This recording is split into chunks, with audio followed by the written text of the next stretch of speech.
Hello friends, welcome to my channel truth of share market. So discuss कर लेते हैं FIS data for 6 May 2024।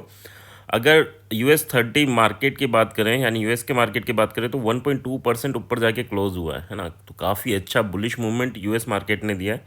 And जो FIS data अगर आप देखेंगे तो वो थोड़ा सा बियरिश है, यानी थोड़ा सा नहीं, अच्छा खासा बियरिश है।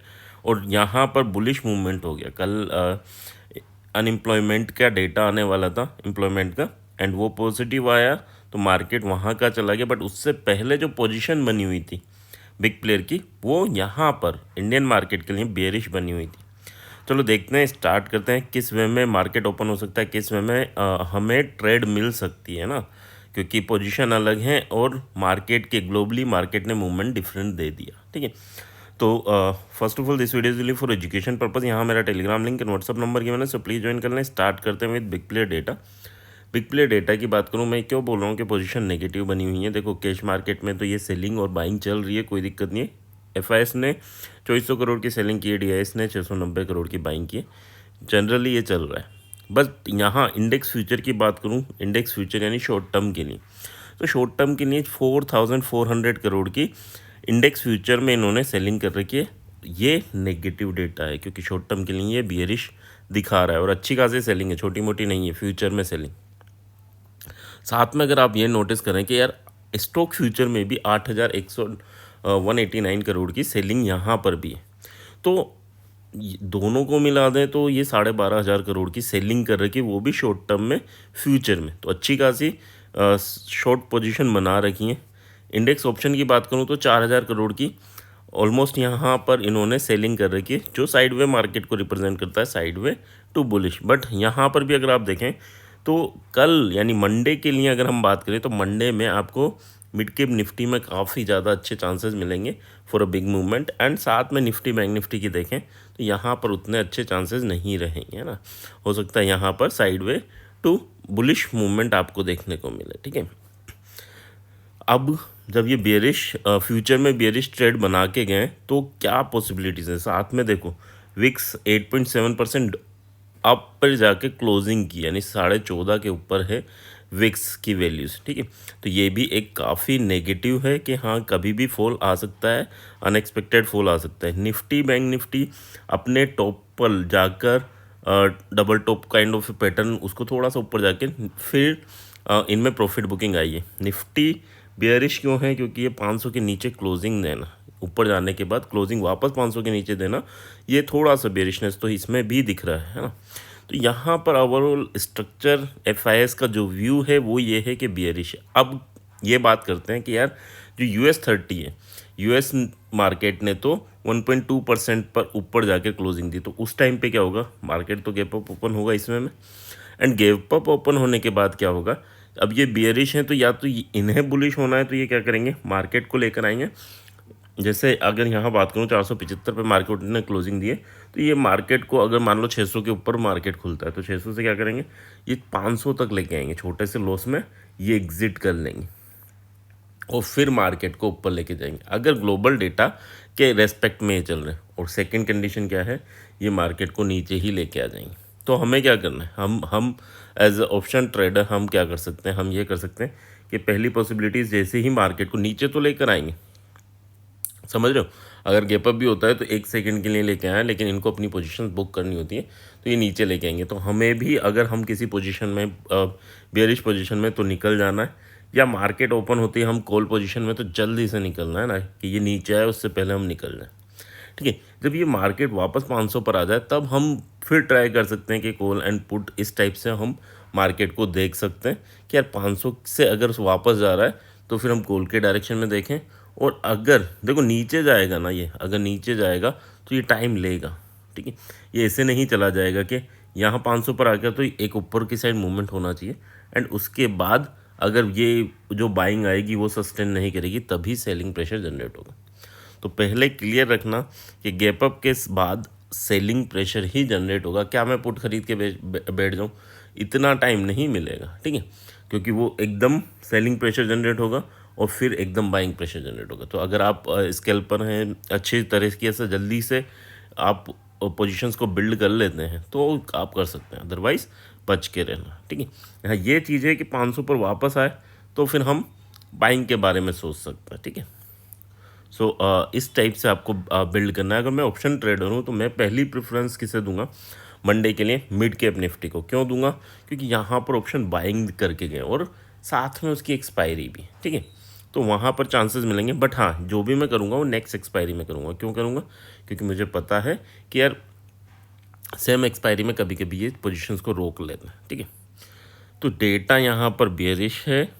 अब यूएस मार्केट ने जो ओपनिंग दी है उस हिसाब से गैप अप के बाद एक बार एक झटका नीचे देगा, उसमें आप अपनी पोजीशन अगर आप बियरिश बना के गए तो उससे एग्जिट मार लेना है, छोटे से लॉस में आपको भी निकलना है, ठीक है। उसके बाद फिर ये साइड वे हो ऊपर जाए, उन चीज़ों पे जो भी पैटर्न बनेगा उस पर हमें फोकस करना, ठीक है। सो आई होप यहाँ डेटा क्या है वो क्लियर होगा। नेक्स्ट अगर हम बात करते हैं निफ्टी 50 की। अच्छा एक और चीज़ डेटा में मुझे बतानी थी। क्या बतानी थी? कि यार जो 8,000 और ये 12,000 12,500 करोड़ की फ्यूचर में सेलिंग करके गए, तो अब गैप अप हो रहा है, तो नीचे लाके जब इससे कट करेंगे मार्केट को, ये 12,000 करोड़ की यहाँ पर बाय करेंगे, तो फिर आपको एक अपसाइड मूवमेंट देखने को मिलेगा अच्छा खासा, ठीक है। नहीं कर रहे कट तो बात अलग है, यानी इनको जब कंफर्म है कि यार ये यहाँ पर 3,000 की जगह 10,000 करोड़ सेल कर दें यानी कैश मार्केट में, तो नीचे आएगा। बट अगर ये 3,000 करोड़ सेल करेंगे, नीचे लाएंगे, और यहाँ पर अगर इन्हें कट करना पड़ा, फ्यूचर वाली पोजीशंस कट करना पड़ा, तो मार्केट में एक अच्छा अपसाइड देखने को मिलेगा, ठीक है। तो ये क्लियर रखना। इसीलिए मैं बोल रहा हूँ कि जैसे ही नीचे लाएंगे अपनी पोजीशंस कट करेंगे, और कट करेंगे तो अपसाइड देखने को मिल सकता है। चलो अब निफ्टी 50 के लेवल्स की बात कर लेते हैं जल्दी से। 476 ये लेवल पे ही प्ले करते हैं ना। 476 के ऊपर जाएगा तो फिर हम 549, यानी देखो यहाँ से अगर मान लो यहाँ गैप अप खुल रहा है 549 पे खुल रहा है, 623 पे खुल रहा है, तो कोशिश क्या होगी नीचे लाने की। अगर यहाँ खुल रहा है तो फिर आपको एग्जिट कहाँ करना है? 549 पे कर सकते हैं आधी क्वांटिटीज़, ठीक है। और आधी क्वांटिटीज़ हम यहाँ कर सकते हैं, ठीक है, 576 या 500 पे। तो इस वे में आप प्लान कर सकते हो। नीचे अगर बात करें 446 के नीचे अगर जाता है तो फिर हमें 380 और 310 तक के लेवल देखने को मिल सकते हैं इन निफ्टी। ये स्ट्रक्चर बना हुआ है तो यहाँ अच्छा सपोर्ट है, नो डाउट बाउंस कर सकता है। और ये हमारा जो है वो मॉर्निंग पैटर्न बना हुआ है, ठीक है। ये मॉर्निंग पैटर्न बना हुआ है तो यहाँ से अगर बाउंस करता है तो काफ़ी अच्छा मूवमेंट हमें अपसाइड मिल सकता है। बैंक निफ्टी की बात कर लेते हैं। बैंक निफ्टी भी वहीं है, इंपॉर्टेंट सपोर्ट पे है, ठीक है। 48,720 पर 49,000 49,000 अगर निकलता है तो 49,230 एंड 49,460 तक के लेवल आपको देखने को मिलेंगे। छोटे से लेवल नहीं है, ज़्यादा बड़े नहीं है ना, बट हाँ इसमें अल्टीमेटली हमें 50,000 तक की मूवमेंट देखने को मिल सकता है, ठीक है। ये क्लियर रखना। कल, अब कल की नहीं बोल रहा, कल और परसों मिला के बोल रहा हूँ ना। 48,720 अगर ये टूटता है तो फिर आपको 48,360 एंड 48,000 तक का मूवमेंट डाउनवर्ड डायरेक्शन में भी देखने को मिल सकता है। तो 48,700 से या तो 48,000 नीचे जाएगा या 50,000 ऊपर तक भी जा सकता है मार्केट, ठीक है। सो अब डिपेंड ये करेगा कि मार्केट कल यानी मंडे में किस वे में फ्लक्चुएट करता है, किस वे में मार्केट अपने साइन देता है ना। क्योंकि अब इलेक्शन जैसे जैसे कंप्लीट होते जाएंगे तो मार्केट भी उसके हिसाब से प्रिपेयर होता रहेगा, है ना, और उसके हिसाब से मूवमेंट स्टार्ट कर देगा, ठीक है। So be ready for that. Levels याद रखना है आपको, है ना। ऑप्शन चेन की बात करूँ तो ऑप्शन चेन में इम्पोर्टेंट क्या है? देखो इम्पोर्टेंट क्या है, 22,500 ये इम्पोर्टेंट पॉइंट्स हैं हमारे लिए, जहाँ मार्केट फंस सकता है और जहाँ से डिसीजन होगा कि मार्केट अपसाइड जाएगा या डाउन साइड जाएगा, ठीक है। तो यहाँ पर अगर मैं देखूँ तो 41,000 के कॉल राइटर्स बैठे हुए हैं, यानी यहाँ पर अच्छा खासा रेजिस्टेंस है। 600 पे भी रेजिस्टेंस है और 700 पे भी रेजिस्टेंस है, जब तक ये 500 के नीचे। जैसे ये 500 के ऊपर सर्वाइव करने लग जाएगा तो ये सारे रेजिस्टेंस वीक पड़ते जाएंगे, ठीक है। सपोर्ट की बात कर लेता हूँ। सपोर्ट कहाँ है? 500 पे भी सपोर्ट है। 500 के बाद 400, 300 एंड 200 पे सपोर्ट है। कल भी अगर नीचे क्लोज कर देता है ये 500 के, तो ये काफ़ी स्ट्रॉन्ग हो जाएंगे और ये वीक होते जाएंगे, ठीक है। सो फिर हमारी जर्नी डाउनवर्ड डायरेक्शन में स्टार्ट हो जाएगी अगर कल भी ऊपर ओपन हो और नीचे ला के फंसा के नीचे ही क्लोज करा दें। So that is a bearish sign. तो आज बियरिश पैटर्न मिला है, कल अगर कंफर्मेशन मिल जाता है तो फिर हम बियरिश जर्नी ही स्टार्ट करने वाले हैं, ठीक है। तो थोड़ा इन चीज़ों पे भी फोकस करना। कहाँ हम पुट ट्राई कर सकते हैं, तो 700 पे हम पुट ट्राई कर सकते हैं। और इसके अलावा नहीं है ना, ज़्यादा नहीं, आपको ज़्यादा ट्राई नहीं करना, ठीक है। लेवल जो हम मैंने दे रखे हैं 620, उस पर भी आप पुट ट्राई कर सकते हो इन चार्ट। अब कॉल कहाँ ट्राई कर सकते हैं, तो कॉल के लिए आपके लेवल्स रहेंगे 22,300 पर आप कॉल ट्राई कीजिए, इसके अलावा बाकी जगह नहीं है ना। तो यहाँ 50-50 पॉइंट का आप एसएल लेना और 120 to 150 पॉइंट के टारगेट लेना। जैसे 50 पॉइंट आपके डायरेक्शन में जाता है तो आपको कोस्ट टू कोस्ट आ जाना है।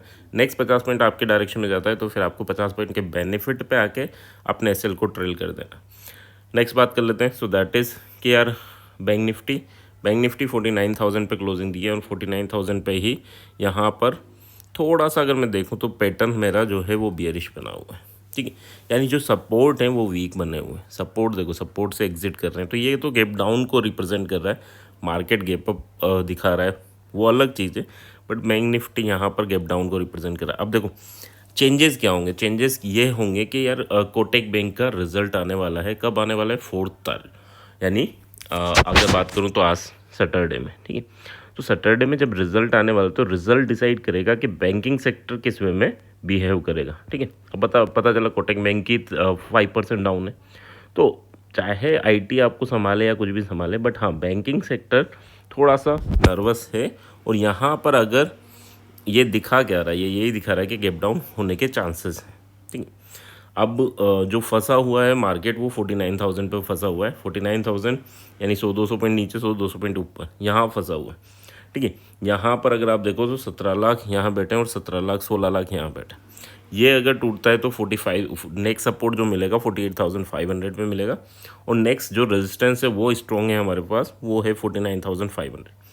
तो ये जर्नी, और इसके बीच में भी आपके पास 300 पर एक हर्डल ज़रूर मिलेगा, ठीक है। यहाँ हर्डल है और एक यहाँ हर्डल है। थोड़ा इन चीज़ों पे फोकस रखना है कि यार थोड़ा सा रेजिस्टेंस मेरा स्ट्रॉन्ग है और मेरा सपोर्ट वीक है। बट कल अगर मेरा यही हालात रहते हैं कि रेजिस्टेंस स्ट्रॉन्ग रहे और सपोर्ट वीक रहेंगे, तो फिर मैं नीचे की जर्नी ही स्टार्ट करूँगा, यानी मंडे में थोड़ा सा इन चीज़ों पे फोकस करूँगा। बाकी अब बैंकिंग सेक्टर का मूवमेंट कोटक बैंक डिसाइड करेगा, उसका रिजल्ट डिसाइड करेगा, क्योंकि रिजल्ट आ रहा है सैटरडे में और मार्केट ओपन होगा मंडे में, ठीक है। तो यूएस पे भी उसका इम्पैक्ट नहीं दिखेगा, डायरेक्टली आपको इंडियन मार्केट पे ही दिखेगा, ठीक है। सो आई होप यहाँ तक चीज़ें क्लियर होंगी। क्लियर हैं तो मेंटली इस वे में प्रिपेयर रहना है। कॉन्फिडेंस हमें अपने आप पे और डेटा पे रखना। और डेटा पे कैसे कॉन्फिडेंस आएगा? जब आप डेटा रीड करेंगे और मार्केट के मूवमेंट देखेंगे, ठीक है। तो वो उसके लिए क्या करना है, जैसे हम लास्ट वीडियो देखें और जब मार्केट निकल जाए तब हम वीडियो को एक बार और रिप्ले करके देखें, तो शायद हमें थोड़ा डेटा रीड करना आएगा, ठीक है। तो थोड़ा इन पे भी वर्क कीजिए। आई होप यहाँ तक चीज़ें क्लियर हैं तो प्लीज़ लाइक एंड कमेंट, नहीं है तो जो भी आपके क्वेश्चंस हैं वो कमेंट सेक्शन में ज़रूर पूछें, है ना। So thank you.